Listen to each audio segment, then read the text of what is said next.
সেনাবাহিনী সহ পুরো ডক্টর ইউনূস সরকার, পুলিশ সহ পুরো রাষ্ট্রযন্ত্র এবার নড়েচড়ে বসেছে। অতএব এবারের নির্বাচনে এক অনন্য নজির স্থাপিত হতে যাচ্ছে, ভিন্ন কিছু ঘটতে যাচ্ছে। ইতিহাসের শ্রেষ্ঠ সুষ্ঠু নির্বাচন হবে। আমি যেটা আগে থেকে বলে আসছি, নির্বাচন মানে সুষ্ঠু নির্বাচন। সুষ্ঠু নির্বাচন ছাড়া যে নির্বাচনটা কোনো নির্বাচন নয়। অতএব বিএনপি এতদিন যে স্বপ্ন দেখতেন যে ভোট চুরি করবেন, না, আপনার সব রাস্তা বন্ধ। আপনার একমাত্র পথ জনগণ ফেয়ারলি যে পরিমাণ ভোট আপনাকে দেয় ওইটা নিয়ে আপনাকে সন্তুষ্ট থাকতে হবে। এবং জামাত জিতলে আপনি বলতে পারবেন যে সূক্ষ্ম কারচুপি হয়েছে, আমেরিকা জিতিয়ে দিয়েছে, বলবেন, কিন্তু কোনো লাভ হবে না। যেমন ডাকসুতে শিবির জেতার পর যেরকম আপনি বলেছেন নীলক্ষেতের ব্যালট অমুক তমুক, কিন্তু কিছু করতে পারেননি, অথবা বুকে পাথর চাপা দিয়ে হলো মেনে নিতে হয়েছে, ওরকম আপনাকে মেনে নিতে হবে, কিছু করতে পারবেন না। দর্শক, সেনাপ্রধানের আগে বলেছে সুষ্ঠু নির্বাচন হবে। সেনাবাহিনী পেশাদারিত্বের সাথে সর্বোচ্চ নিরপেক্ষতা বজায় রেখে দায়িত্ব পালন করবে, ধৈর্যের সাথে, প্রজ্ঞার সাথে। হ্যাঁ, করতে বাধ্য। সেনাবাহিনী নিরপেক্ষ থেকে যথাযথ দায়িত্ব পালন করতে বাধ্য, নাম্বার ওয়ান। দ্বিতীয় হচ্ছে, পুলিশ বলছে নির্বাচনে নিরপেক্ষ থাকার দায়িত্ব পালনের নির্দেশ আইজিপির। তবে নিরপেক্ষ থাকতে হবে। বিএনপির প্রতি পক্ষপাত করবেন না, কায়দা নেই। কেন কায়দা নেই এটা একটু বলি। এই যে পুলিশ প্রধানের যে, আমি অত্যন্ত রেসপেক্ট করি জনাব আইজিবিকে, অত্যন্ত ভালো মানুষ, তাকে নিয়ে বিতর্ক করছে অনেকে, বাট অসাধারণ একজন মানুষ, তিনি পেশাদার একজন লোক এবং দক্ষ একজন চৌকস অফিসার। তো যেটা বলছেন যে প্রশাসনকে নিরপেক্ষ থাকতে হবে, পুলিশকে নিরপেক্ষ থাকতে হবে, দায়িত্ব পালন করতে হবে। হ্যাঁ, নিরপেক্ষ থাকতে বাধ্য হবে। কেন বাধ্য হবে এই অ্যানালজিটা একটু বোঝাই আপনাদেরকে। পুলিশের বা সেনাবাহিনীর 24-এর ট্রমাটা এখনো যায়নি। কি হয়েছিল? তারা কোনো একটা পক্ষের দালালি করেছিল বলে, তারা সরকারি চাকরি করে, কিন্তু চাকরি করতে যেয়ে কোনো একটা পক্ষের দালালি করে ফেলেছিল। জনগণের প্রতি দায়িত্ব পালন না করে তারা সরকারের অবৈধ নির্দেশ বাস্তবায়ন করতে গিয়েছিল। কেউ ইচ্ছায় গিয়েছিল, কেউ অনিচ্ছায় গিয়েছিল, কেউ বাধ্য হয়ে গিয়েছিল, কিন্তু যে কারণে যাক না কেন, শেষে পরিণতি কি হয়েছে আপনারা জানেন সবাই। তো দেখা গেছে একজন পুলিশ ঝোলানো ফ্লাইওভারের সাথে আর একজন গাছের সাথে। অনেকে ড্রেস খুলে পালিয়ে গেছেন, কিন্তু অনেকে পালাতে পারেনি। পুরো থানার মধ্যে পুড়িয়ে শেষ করে দেওয়া হয়েছে, জয় বাংলা করে দেওয়া হয়েছে। আরো নানান ভাবে, কতভাবে যে মাইর খেয়েছেন, গণদোলাই খেয়েছেন, শেষ। কেন? শুধু দালালি করার কারণে। এখন এই ট্রমাটা তাদের যায়নি। সেনাবাহিনীর তাদের চোখের সামনে এটা ঘটেছে। অতএব বাংলাদেশে যদি একটা কেন্দ্র দখল হয়, অথবা জামাতের একজন এজেন্টকে বের করে দেওয়া হয়, অথবা বিএনপি একটা কেন্দ্রে 10টা জাল ভোট দেয় মাত্র, ওইটা যদি প্রমাণ পাওয়া যায়, ওইটাকে কেন্দ্র করে বাংলাদেশে আন্দোলন দানা বেঁধে উঠবে। অথবা যদি দেখা যায় যে কোনো পুলিশ বিএনপির প্রতি পক্ষপাত করে জামাতের এজেন্ট বের করে দিতে সহায়তা করেছে, বিএনপিকে জাল ভোট দিতে নীরব দর্শকের ভূমিকা পালন করেছে, এরকম একটা জায়গার প্রমাণ যদি পাওয়া যায়, প্রমাণ পাওয়া যাবে, কারণ সবার হাতে হাতে এখন মোবাইল। মোবাইল ছাড়াও আপনারা জানেন যে সমস্ত ভোট কেন্দ্রে সিসিটিভি ক্যামেরা বসানো হয়েছে। যদি বিএনপি ভাঙার চেষ্টা করছে, আবার বসানো হবে, আবার বসানো হচ্ছে, এবং ইন্টারেস্টিংলি সবার হাতে মোবাইল। বেশি না, লক্ষ লক্ষ ভোট কেন্দ্রের মধ্যে একটা জায়গায় যদি এই ঘটনা ঘটে, ওই একটা জায়গার ঘটনার উপর কেন্দ্র করে বাংলাদেশে আবার আগুন জ্বলতে পারে, আর একটা বিপ্লব দানা বাঁধতে পারে। কোনোভাবে যদি মনে হয় যে এই অনিয়মের সাথে পুলিশ জড়িত, তাহলে মানুষ পুলিশকে আবার সেই 24-এর মতো শিক্ষা দেওয়া শুরু করবে। তখন আপনি কোথায় যাবেন? এই ভয়টা পুলিশের মধ্যে আছে। হয়তো বিএনপির দালালি করবে, এত সোজা মাইরের ভয় আছে না, করেন না। অতএব এই ট্রমা থেকে, এই ভয় থেকে আমি বিশ্বাস করি যে পুলিশ নিরপেক্ষভাবে দায়িত্ব পালন করতে বাধ্য হবে। পুলিশ নিরপেক্ষ হলে বিএনপি ভোট চুরি করতে চাইলেও পারবে না, আর সেনাবাহিনী তো থাকবেই। অতএব বিএনপির সব আশা ভরসা এখানেই ম্লান হয়ে যাচ্ছে। জামাত চোখের সামনে জিতে যাচ্ছে। হ্যাঁ, পুলিশের মাঠ পর্যায়ের যারা অফিসার বেশিরভাগই স্যাসরা, বিশেষ করে ওসিদের মতো স্যাসরা খুব কম আছে। আমার অনেক ফ্রেন্ড আছেন, ফ্রেন্ড বলতে বড় ভাই, যারা বিভিন্ন থানার ওসি, আমার আলোচনা শুনেন মাঝে মাঝে, ইনবক্সে কথা হয়। রিয়েলিটি এটাই যে ওসিরা হচ্ছে স্যাসরা বেশিরভাগই।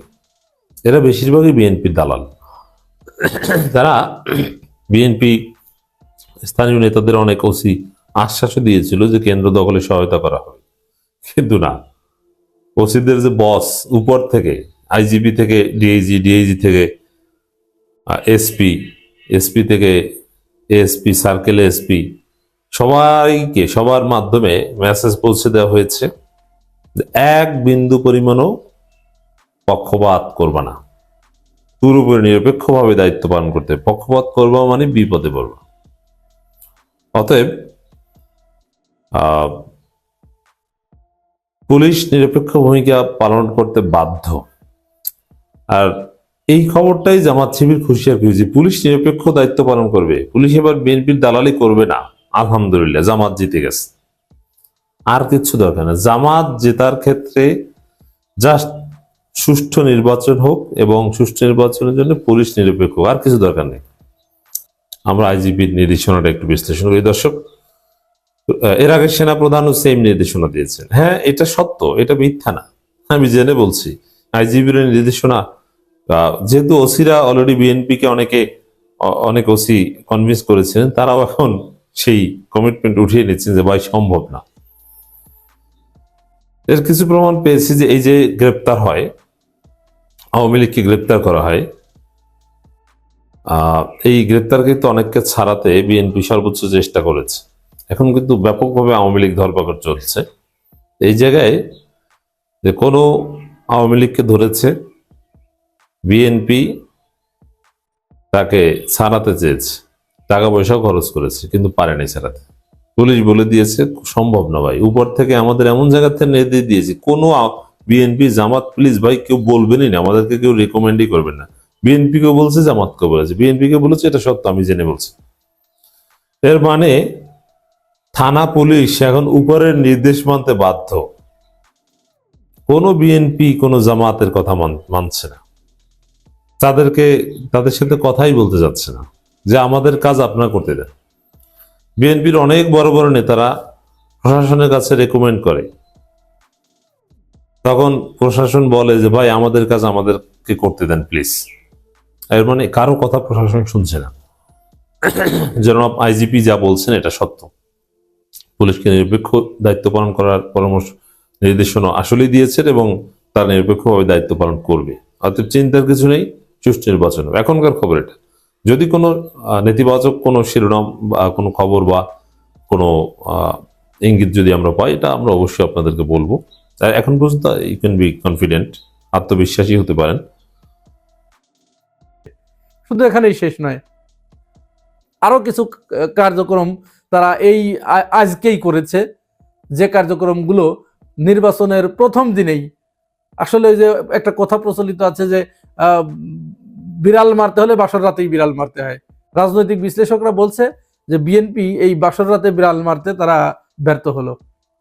হাফিজউদ্দিন আহমেদ, মেজর হাফিজউদ্দিন আহমেদ, তিনি একটি বক্তব্য দিতে গিয়ে বললেন যে আমরা বাধ্য হয়ে সঙ্গত কারণে আমরা সেখানে সংস্কার কমিশনে গিয়ে আমাদের কিছু মানতে হয়েছে, মানুষের মুখের দিকে তাকিয়ে, যার কারণে আমরা সেখানে স্বাক্ষর করেছি অনেকটা অনিচ্ছা সত্ত্বেও, যার কারণে বাধ্য হয়ে এখন আমাদের হাঁ ভোটে প্রচারণা চালাতে হচ্ছে। তার মানে কি? তার মানে তারা হাঁ ভোটের প্রচারণার পক্ষে নয়, বাধ্য হয়ে তারা এটি করছে জনগণকে বোঝানোর জন্য, মানুষের ভোট পাওয়ার জন্য। তাহলে জনগণের কি এত দায় ঠেকলো যে আপনারা বাধ্য হয়ে যেটি করছেন সেটি আপনাদের হাতে তুলে দিবে? না, জনগণ তো এত দায় ঠেকে নাই, জনগণের এত ঠেকা নাই। আপনি বাধ্য হয়ে জনগণের উপরে দয়া পরবশ হয়ে জনগণের রাষ্ট্র জনগণকে ফেরত দিবেন, জনগণের রাষ্ট্র তৈরি করবেন, সেটি আপনারা বাধ্য হয়ে করছেন। তার মানে আপনারা নিজেদের রাষ্ট্র তৈরি করতে চান, এরকমই তো বুঝাইতে চান। আপনাদের কথাতে এটাই বোঝা গেল সুতরাং আপনারা না ভোটের পক্ষে, কিন্তু জনগণ যেহেতু এটি মাইন্ড করবে, হিতে বিপরীত হতে পারে, যার কারণে বাধ্য হয়ে আপনারা হ্যাঁ ভোটের প্রচারণা চালাচ্ছেন। তবে এটাও তিনি বলেছেন ক্ষমতায় গেলে তারা ওইটা নিয়ে চিন্তা ভাবনা করতে পারে। শুনুন তার মুখ থেকে। অবস্থার প্রেক্ষিতে আমাদের দল বিএনপি জুলাই সনদে সই করেছে, সুতরাং আমরা কিছুটা বাধ্য হয়েই হাঁ ভোট দেওয়ার জন্য জনগণকে আহ্বান জানাচ্ছি। আমরা হাঁ ভোট দেব, তারপরে নির্বাচিত প্রতিনিধিরা সংসদকে এবং সংবিধানকে একটি পূর্ণাঙ্গ রূপ দেবে। সর্বশেষ আমরা একটি বিষয়ের প্রতি জনগণের দৃষ্টি আকর্ষণ করব। আপনারা খুব লক্ষ্য করেছেন, যদি তারেক রহমানের বক্তব্য আপনারা শুনে থাকেন তাহলে নিশ্চয় লক্ষ্য করেছেন, তারেক রহমান বলছেন যে ওই সমস্ত মুনাফেক, ওই সমস্ত শিরকারী, ওই সমস্ত কুফুরিকারী, তাদের পক্ষে না গিয়ে আপনারা আমাদেরকে ভোট দিন। আমরা যদি ক্ষমতায় যাই তাহলে রসুল সাল্লাল্লাহু আলাইহি ওয়াসাল্লামের সুন্নাহ অনুযায়ী এবং পবিত্র কুরআন অনুযায়ী আমরা দেশ পরিচালনা করব। এটি কি তারেক রহমানের অন্তরের কথা, নাকি তার এই কথার কথা, ঠোঁটের কথা, মুখের কথা, মানুষের হৃদয়কে ভিজানোর জন্য? রাজনৈতিক বিশ্লেষকরা বলছেন তারেক রহমান এটি না বুঝেই বলেছেন। তার এই ব্যাপারে অভিজ্ঞতা কম, ধারণা কম। তিনি যে কোরআন সুন্নাহর আলোকে রাষ্ট্র পরিচালনা করবেন, এটি আসলে বর্তমান বাস্তবতায় কোনো মতো অবস্থায় সম্ভব না, কখনো সম্ভব নয়। আর এই সম্ভব নয় বলেই জামাত ইসলামের মতো একটি ধর্মীয় রাজনৈতিক দল, যাদের মূল এজেন্ডাই হচ্ছে কোরআন হাদিসের আলোকে তারা দেশ পরিচালনা করা, কিন্তু বর্তমান প্রেক্ষাপটে এই যে এক্সিস্টিং ডেমোক্রেসি আছে, এই ডেমোক্রেসির ভিতরে থেকে সেটা সম্ভব নয়। যার কারণে জামাত ইসলাম তারা বলছে যে না, আমাদের তো এই এক্সিস্টিং ডেমোক্রেসির বাইরে যাওয়া যেহেতু সম্ভব নয়, যদি জনগণ আমাদের রায় দেয়, জনগণ যদি মনে করে, তাহলে আমরা সেটি পরে চিন্তা ভাবনা করব। অথচ তারেক রহমান তিনি ঘোষণা করছেন যে তারা এটি পরিচালনা করবেন এইটা কোরআন হাদিসের আলোকে। এটি আসলে ওই শেখ হাসিনার ওই কথাগুলো। শেখ হাসিনা যেমন ওই যে নির্বাচনের আগে তিনি তসবি টিপতেন, মাথায় পট্টি বাঁধতেন, আর নির্বাচনে জয়লাভ করার পরেই তিনি আলেম ওলামাদেরকে নির্বংশ করতেন। তারই বাস্তব নমুনা আমরা মির্জা ফখরুল ইসলাম আলমগীরের একটি বক্তব্য থেকে পাই। গত 2-3 দিন আগে মির্জা ফখরুল ইসলাম আলমগীর সম্ভবত কোনো একটা অনুষ্ঠানে, কোনো একটা বিষয় আমি ভালো খেয়াল করতে পারছি না, আমার স্মরণ হচ্ছে না, দুঃখিত। তিনি সেখানে বক্তব্য দিতে গিয়ে বলেছেন যে আগামী নির্বাচনই নির্ধারণ করবে দেশ কি উদার গণতান্ত্রিক পদ্ধতির দিকে এগিয়ে যাবে নাকি উগ্র ধর্মান্ধদের দিকে এগিয়ে যাবে, কোন দিকে যাবে। অর্থাৎ তিনি এই উগ্র ধর্মান্ধ বলতে তিনি এই জামাত ইসলামকে বুঝিয়েছেন, এই জোটটাকে বুঝিয়েছেন। আর এই জোট কারা? এই জোট চাচ্ছে যে এদেশে কোরআন সুন্নাহ ভিত্তিক রাষ্ট্র পরিচালনা করবে। তাহলে কোরআন সুন্নাহ ভিত্তিক রাষ্ট্র পরিচালনা যারা করতে চাচ্ছে তাদেরকে ফখরুল ইসলাম আলমগীর বলছে ধর্মান্ধ উগ্র সাম্প্রদায়িক শক্তি, তাদের হাতে মানুষ দেশ ছেড়ে দেবে, নাকি উদার গণতান্ত্রিক নীতিতে যারা বিশ্বাস করে তাদের হাতে দেশ পরিচালনার দায়িত্ব জনগণ বুঝে দেবে, ছেড়ে দেবে, সেটি আগামী নির্বাচন নির্ধারণ করবে। তাহলে আমরা এখানে স্পষ্টভাবেই তারেক রহমান এবং মির্জা ফখরুলের ভিতরে দুই ধরনের বক্তব্য পাচ্ছি, কন্ট্রাডিক্টরি পাচ্ছি। তো কন্ট্রাডিক্টরি যেহেতু, তার মানে দুইজনের একজনও সঠিক কথা বলছেন না। হয় ফখরুল ইসলাম আলমগীর যেটি বলেছে, তিনি যে মনের মানুষ, তিনি তো আমরা জানি বামপন্থী, তিনি তার স্ট্যান্ডে ঠিক আছেন, তিনিই সঠিক কথাটি বলেছেন। কিন্তু তারেক রহমান যেটি বলেছেন সেটি সঠিক নয়, সেটি তিনি করতে পারবেন না, ইচ্ছা থাকলেও করতে পারবেন না। তার দলের লোক, তার যে সমস্ত নেতা আছে এই মুহূর্তে, তারা এটি তাকে করতে দিবে না। এটা জাস্ট স্রেফ এটা কথার কথা। আমাদের কাছে মনে হচ্ছে যে ফখরুল ইসলাম আলমগীর এবং তারেক রহমান তাদের নির্বাচনী প্রচারণার শুরুর দিনেই যে ভুলভাল বক্তব্য দিলেন, এই বক্তব্যের মাধ্যমে জামাত ইসলামের কপাল খুলে দিলেন। তাদের এই বক্তব্য জনগণ প্রত্যাখ্যান করে তার বিপরীতে যারা আছে জনগণ হয়তো তাদেরকেই গ্রহণ করে নেবে এবং সেদিকে ঝুঁকে পড়বে। এই যে আপনি ওনারা অনেক সময় বলে বেড়ান যে জামাতের লোকজন হলো গিয়া কিচ্ছু করে না, জামাতের লোকজন কোনো কষ্ট করে নাই, জামাতের লুকিয়ে লুকিয়ে আরামে তারপরে আওয়ামী লীগ সেজে তারপরে রাজনীতি করেছে।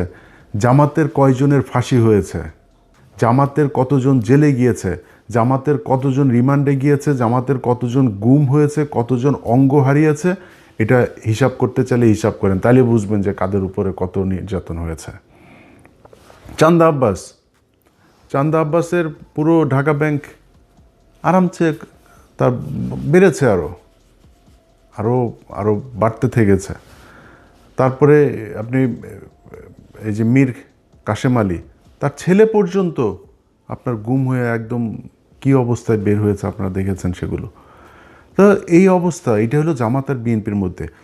আপনি ধরেন হাইপোথেটিক্যাল কথাবার্তা বাদ দেন, জামাত আর বিএনপির সাথে আমরা যে প্রতিদ্বন্দ্বিতা করব, ধরেন একজন বিএনপির ভাইকে আমি বলবো যে মানে আমি কিন্তু চাই যে সব রাজনীতি, খালি বিএনপি একা না, আমি চাই আওয়ামী লীগও যদি বাংলাদেশে কোনোদিন রাজনীতি করে, জাতীয় পার্টির রাজনীতি, সব রাজনীতিবিদদেরই মানে ঠিক জায়গায় আসতে হবে। ভাই আপনি চোর বাটপার সে আগে ধান্দাবাজ এগুলো নিয়ে আমার যদি বলতে বলেন, মানে একটু সেফ জোনে থাকার জন্য বলি, না হলে 100% বলে ফেলতাম। 99.9% আপনার চোর, জাস্ট চুরি করার জন্য এখানে রাজনীতি করতে আসে। একদম সব, বিএনপি বলেন আওয়ামী লীগ বলেন, জাস্ট চুরি করার জন্য রাজনীতি করতে আসে। আর জামাতকে বলা হয় জামাতও নাকি ওরা হচ্ছে চাঁদাবাজি করে, জামাতও নাকি চাঁদাবাজি করে। জামাত চাঁদাবাজি কেমনে করে? ওই যে ইয়ানত নেয়, এটাও বলে চাঁদা। তো ও ইয়ানত নেয়, ওর পকেটে টাকা দিয়ে ও সংগঠন করে, রাজনীতি করে। আর আপনি মানুষের টাকা নেওয়ার জন্য রাজনীতি করেন, মানুষের কাছ থেকে চাঁদা নেওয়ার জন্য রাজনীতি করেন। এগুলি বলে কি আপনি বুঝাইতে পারবেন? জামাতটা আপনি বলবেন 71-এর রাজাকার, এগুলি বলে কি আপনি আমার জামাতটা পেছনে নিতে পারেন? মানুষ কেন যেখানেই যায়, যেখানেই শুনেন জামাতকে, আমরা এবার জামাতকে ভোট দিব, জামাতকে ভোট দিব, হ্যাঁ, মানে এরা আবার বলে বট বাহিনী দিয়ে এগুলি করা হয়। তো ডাকসু নির্বাচনে কি হয়েছে? ছাত্র সংসদ নির্বাচনগুলো সব জায়গাতে কেন এই ভরাডুবি? সবশেষ যকসু নির্বাচনে সবাই মিলে, ওই যে বিকাশ নুরু টুরু সব কটার দল মিলে এসে তারপরে শিবিরের বিরুদ্ধে লাগলো, তাও পারলো না। তো কেন হচ্ছে এরকম? এটা এমনি আপনার কি মনে হয় জাহাঙ্গীরনগর বিশ্ববিদ্যালয়, ঢাকা বিশ্ববিদ্যালয়, সব বিশ্ববিদ্যালয়গুলোতে সবাই শিবির করে এখন, সবাই জামাতে যোগ দিয়েছে? নো।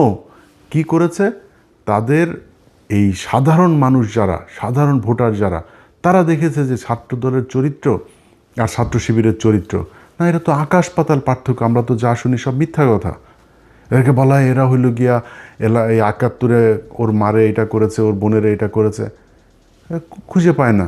সারা বাংলাদেশে যে মেজর আখতারুজ্জামান, তিনি এদিন একটা কথা বলেছেন যে ভাই 71-এ জামাতে ইসলামের সংগঠনে সব মিলায় লোক ছিল না 300 জন, তারা 64 জেলায় একদম সংগঠন করে, এই যে রাজাকার বলা হয়, রাজাকার জিনিসটাই তো মানে বিকৃতভাবে উপস্থাপন করা হয়েছে।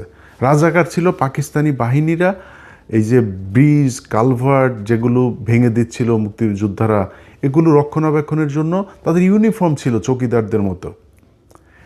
আপনি মেজর আক্তার নিজেও এই কথাটা বলেছে, এটা এর আগেও আমরা বিভিন্ন বইতেও পড়েছি, আপনি বিভিন্ন বিদেশি যেসব ডকুমেন্টারিগুলো ছিল তখনকার, সেগুলো তো গেলেও দেখবেন। এটা কোনো রাজনৈতিক দলের ছিল না, জামাতের কোনো সংগঠনই ছিল না তখন সেইভাবে, মানে জেলা ভিত্তিক। ঢাকা শহরে একটা ছোট্ট একটা ছিল, ওইটা নিয়ে তারা রাজনীতি করতো। তো এটাকে বানানো হয়েছে রাজাকার। তারা বিভিন্ন মানুষের হরিণ ধরে নিয়ে নাকি পাকিস্তানিদের দিয়ে কার মারে করায়, তারপরে আকাম কোকাম করায় ওদের সজীব ওয়াজের জয় পয়দা হওয়া, এইগুলো বানানো হয়েছে। এগুলো তো ভাই মানুষ এখন বলে করা যাবে না।